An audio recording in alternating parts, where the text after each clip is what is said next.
सेब और मृत स्त्री की शिक्षाप्रद कहानी। आदमी ने कहा कि मृत स्त्री मेरी पत्नी और इन वृद्ध सज्जन की बेटी थी और यह मेरे चाचा हैं। 11 वर्ष पूर्व उससे मेरा विवाह हुआ था।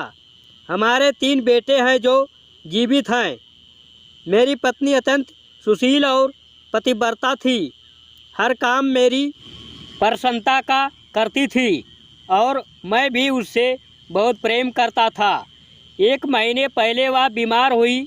2-4 दिन की दवा से वह अच्छी हो गई और स्वास्थ्य सूचक स्नान के लिए तैयार हुई, लेकिन उसने कहा, मैं बहुत आसक्त हो गई हूँ। अगर तुम कहीं से मुझे एक सेब ला दो तो मैं ठीक हो जाऊँगी, वरना फिर बीमार पड़ जाऊँगी। मैं उसके लिए सेब लाने को बाजार गया, किंतु वहाँ एक भी सेब दिखाई ना दिया। फिर मैं बागों में घूमा, किंतु वहाँ भी किसी भी मूल्य पर सेब ना मिला। फिर मैंने घर आकर कहा कि बगदाद में तो कहीं सेब मिलने नहीं। मैं बसरा बंदरगाह जा रहा हूँ, शायद वहाँ सेब मिल जाए।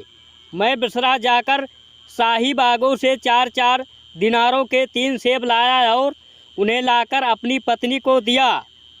वह बहुत खुश हुई। उसने उन्हें सूंघकर अपनी चारपाई के नीचे खिसका दिया और फिर आंख बंद करके लेट गई। मैं बाजार गया और अपनी कपड़े की दुकान पर जा बैठा। कुछ देर में मैंने देखा कि एक हबशी गुलाम एक सेब उछालता जा रहा है। मुझे आश्चर्य हुआ कि इसे सेब कहाँ से मिला। मैं तो बड़ी मुश्किल से बसरा से 3 सेब लाया हूँ। मैंने हबशी को बुलाकर पूछा कि तुझे यह सेब कहाँ मिला। वह हंसकर बोला कि यह मुझे मेरी प्रेमिका ने दिया है। उसका पति 2 सप्ताह की यात्रा करके बसरा के शाही बाग से 3 सेब लाया था, जिनमें से एक उसने मुझे दे दिया। हबशी ने यह भी कहा कि मैंने और सुंदरी ने मिलकर भोजन आदि भी किया। हबशी तो यह कहकर चला गया। यहाँ क्रोध से मेरी बुरी हालत हो गई। मैं दुकान बंद करके घर गया और अपनी पत्नी के पास पहुँचा। वहाँ देखा कि चारपाई के नीचे 2 ही सेब हैं। मैंने उससे पूछा कि तीसरा सेब क्या हुआ। उसने झुककर सेबों को देखा और उपेक्षा से बोली कि मुझे नहीं मालूम कि तीसरा सेब कहाँ गया। यह कहकर वह आंखें बंद करके लेट गई। मुझे विश्वास हो गया कि हबशी सच कहता था। इसका उससे अनुचित संबंध है और वह अचानक मुझे यहाँ देखकर बहाना भी नहीं बना पा रही है। मैं क्रोध और अपमान भावना से अंधा हो गया और मैंने तलवार निकालकर अपनी पत्नी को टुकड़े टुकड़े कर डाला। मैंने इस डर से कि कोई मुझे हत्या के अभियोग में पकड़ ना ले, उसके शव को एक नारियल के पत्तों की बनी चटाई में लपेट दिया और लाल डोरे से उस चटाई को बांध दिया।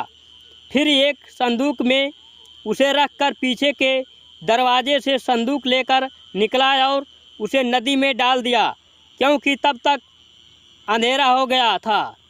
लौटकर घर आया तो देखा कि बड़ा लड़का दरवाजे पर बैठा रो रहा है और 2 लड़के एक कोठरी में सो रहे हैं। मैंने लड़के से पूछा कि तू क्या रो रहा है, तो उसने कहा कि आज दिन के समय आपके लाए हुए 3 सेबों में से एक को मैं चुपके से उठा लाया था और दरवाजे पर आकर उसे खाना ही चाहता था कि उधर से निकले हुए एक हबशी गुलाम ने मेरे हाथ से सेब छीन लिया। मैंने उससे बहुत कहा कि यह सेब मेरी बीमार माँ के लिए है। मेरा पिता 2 सप्ताह की यात्रा कर बसरा के शाही बागों से उसके लिए 3 सेब लाया है, उन्हीं में से यह है। गुलाम ने मेरी बात अनसुनी कर दी और चल दिया। मैंने दौड़कर उसे रोकने का प्रयत्न किया, लेकिन उसने मुझे मार पीट कर भगा दिया और स्वयं एक और भाग गया। मैं फिर उसके पीछे लगा, लेकिन इस बार उसे न पा सका। घंटों उसे ढूंढने के बाद अभी वापस आया हूँ। आपको आते देखा तो इस डर से रोने लगा कि सेब ना मिलने पर आप मेरी माँ से नाराज़ हो गए। मैं आपसे हाथ जोड़कर कहता हूँ कि माँ से कुछ ना कहिएगा, वह कुछ नहीं जानती। यह कहकर लड़का फूट फूट कर रोने लगा। यह सुनकर मेरे तो जैसे प्राण ही निकल गए। मैंने अपनी सती साध्वी पत्नी को झूठे संदेह पर मार डाला था। मैं दुख और पश्चाताप के कारण अचेत हो गया। जब सचेत हुआ तो मैंने लड़के से कोठरी में जाकर सो जाने को कहा और स्वयं एक एकांत स्थान पर बैठकर दुख में निमग्न हो गया।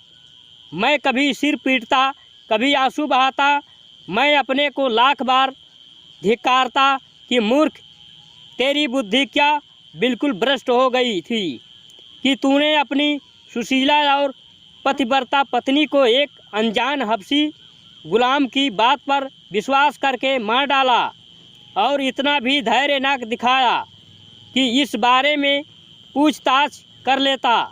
मैं इसी शोक और पश्चाताप की दशा में बैठा था कि उसी समय मेरा चचा अपनी पुत्री के स्वास्थ्य का हाल जानने के लिए आया। मैंने उसे पूरा हाल बताया।